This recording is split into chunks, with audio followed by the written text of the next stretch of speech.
যাদের নামাজ পড়ার সময় দুনিয়াবি চিন্তা মনে আসে বা নামাজে অমনোযোগী তৈরি হয়, তারা ভিডিওটি শেষ পর্যন্ত দেখার অনুরোধ রইল।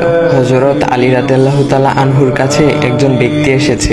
তখন লোকটা বলল, হুজুর, আমার নামাজে মন বসে না। নামাজে দাঁড়ালে আমার দুনিয়াবি নানা চিন্তা আসে। হুজুর, আমার এই নামাজ কি আল্লাহ তাআলা কবুল করবেন? তখন হযরত আলী রাদিয়াল্লাহু তাআলা আনহা বলেছেন, না, তোমার নামাজ কবুল হবে না।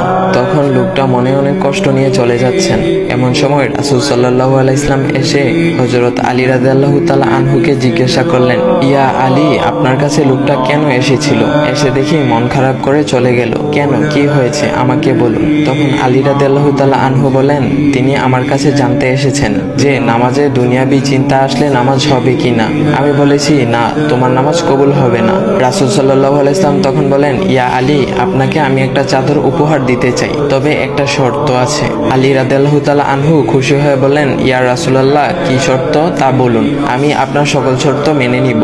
বুঝতেই তো পারছেন রাসূল সাল্লাল্লাহু আলাইহি ওয়াসাল্লামের চাদর বলে কথা। তখন রাসূল সাল্লাল্লাহু আলাইহি ওয়াসাল্লাম বললেন, ইয়া আলী, আপনি যদি এই মুহূর্তে 2 রাকাত নামাজ একনিষ্ঠভাবে পড়তে পারেন দুনিয়াবি সকল চিন্তা দূর করে, তাহলে আমি আপনাকে সেই চাদরটি উপহার দেব। আলী রাদিয়াল্লাহু তাআলা আনহু বলেন, এটা তো সাধারণ ব্যাপার। আলী রাদিয়াল্লাহু তাআলা আনহু তখন নামাজে দাঁড়িয়ে গেলেন আর তিনি নামাজ পড়তে শুরু করলেন। এমন সময় তার মনের মধ্যে শুধু ভাবনা চিন্তা আসতে শুরু করলো, আচ্ছা, আমাকে যে রাসূল সাল্লাল্লাহু আলাইহি ওয়াসাল্লাম যে চাদরটা দিবেন, সেটা কি ফাতিমার চাদর নাকি রাসূল সাল্লাল্লাহু আলাইহি ওয়াসাল্লামের? আচ্ছা, চাদরখানা দেখতে কেমন হবে?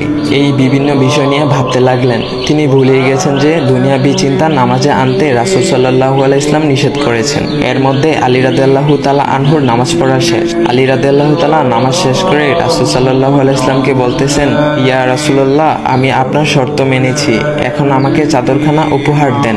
রাসূল সাল্লাল্লাহু আলাইহি ওয়াসাল্লাম বলেন, ইয়া আলী, আপনি কি একনিষ্ঠভাবে দুনিয়াবি চিন্তামুক্ত ছাড়া 2 রাকাত নামাজ পড়েছেন? তখন আলী রাদিয়াল্লাহু তাআলা আনহা মুচকি হেসে বললেন, না ইয়া রাসূলুল্লাহ, আমি আপনার চাদর নিয়ে অনেক কিছুই ভেবেছি।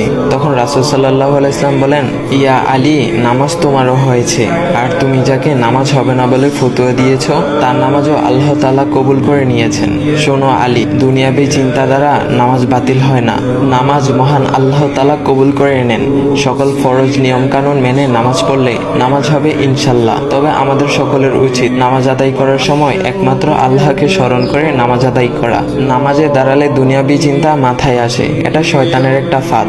আল্লাহ তাআলা আমাদের সকলকে শয়তানের কুমন্ত্রণা থেকে হেফাজত রাখুক এবং সঠিকভাবে মনোযোগের সাথে নামাজ আদায় করার মতো তৌফিক দান করুক। সবাই বলি আমিন। চাইলে ভিডিওটা আপনি অন্যদের কাছে শেয়ার করতে পারেন, এতে অন্যদের ভুল ভ্রান্তিগুলো দূর হবে। তো গাইস, এমন ইসলামিক ভিডিও পাওয়ার জন্য ভাইয়ের আইডিটা ফলো করে দিয়ে যাও।